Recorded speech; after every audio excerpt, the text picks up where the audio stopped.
आंदोलन यासाठी की या लाखो करोड रुपये खर्च करून हा रस्ता बनवला जातो, परंतु इंजिनियर जे आहेत यांना कुठल्या प्रकारची डिग्री नसताना इंजिनियर लोकांना इथे उभे केले जातात।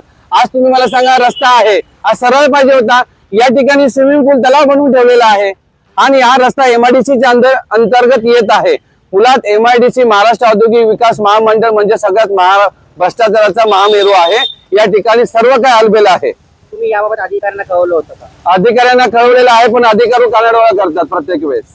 हा रस्ता साधारण कधी बनवला होता काय माहिती? 2 वर्षापूर्वी रस्ता बनवलेला आहे, तेव्हापासून हा तमाशा असाच चालू आहे। या ठिकाणी लोक या ठिकाणी मासे पकडतात, कोणी पोहायला येतं या ठिकाणी। आज मी स्वतः पोहायला गेलेलो तिथे त्या ठिकाणी त्या स्विमिंग पूल मध्ये। गटार आहेत का काय? अजिबात गटाराची व्यवस्था नाही, पाणी सांडपाणी जायची व्यवस्था नाहीये।